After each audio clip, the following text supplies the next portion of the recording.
Жаңа конституция ел дамуына серпін қосады. Арнамызға берген сұхбатында мәжіліс депутаты Снежана Имашева осылай деді. Ол өз сөзінде құрылтайдың қызметіне де тоқталды. Сұхбатты қымбатты көрермен дәл қазір назарларыңызға ұсынамыз.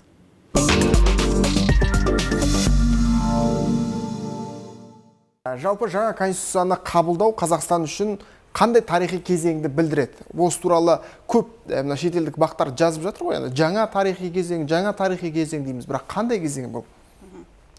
Дұрыс, бұл жаңа тарихи кезең. Ең бірінші бұл әрі қарай Қазақстанға қарқынды даму беретін кезең деп те айтуға болады. Себебі мемлекет пен азаматтардың арасындағы шарт, қоғамдық шарт ол өзгерді. Бұл жерде терең модернизация болды. Сондықтан әрі қарай Қазақстанның біріншіден тұрақтылығын сақтайтын, әрі қарай оның дамуына серпін беретін кезең деп айтуға болады. Бұл сессияның аяғы өте ауыр болайын деп тұр өздеріңізге, өйткені жаңа конституция қабылданып жатыр, яғни соған ыңғайлы заңнамалық өзгерістер болады деген сияқты. Қалай ойлайсыз, қанша пайызы өзгереді осы сессия аяқталғанға дейін? Әлде сәл басын бастап қалған құрылтайға ысырып қоямыз ба заңнамалық өзгерістердің?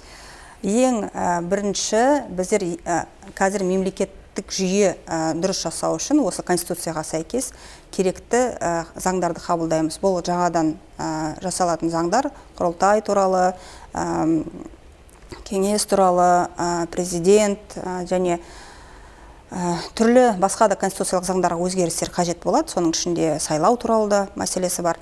Біріншіден осы ең үлкен, ең керек қазіргі кезеңде керек заңдарды түзейтін боламыз. Ары қарай концептуалды түрде конституцияға сәйкес тендіру мәселесі бұл құрылтайға қалады. Қазірдің өзінде 5 конституциялық заң және ілеспе заңдар бар, оның ішінде және 60-тан аса заңдар қаралады. Бірінші шілдеге дейін. Түсінікті. Енді өзіңіз құрылтайға көзқарасыңыз қалай? Мысалға, қазір енді мәжілісте қаралып, өткен заң сенатқа жолданады, сенатта талқыланады деген сияқты. Сосын бар президенттің қарауына жолданады. Құрылтай енді осы процесті қысқартады ғой, былайша айтқанда. Қазіргідей емес, заңдар тез қабылданады деген сөз бе сонда бұл? Заңдар түрлі болады. Кейбірлер тез қабылданып кетеді, кейбірлер бірнеше жыл қаралады. Сондықтан мына жерде тез, қысқа емес, мына жерде заңның сапасына біз мән беру керекпіз.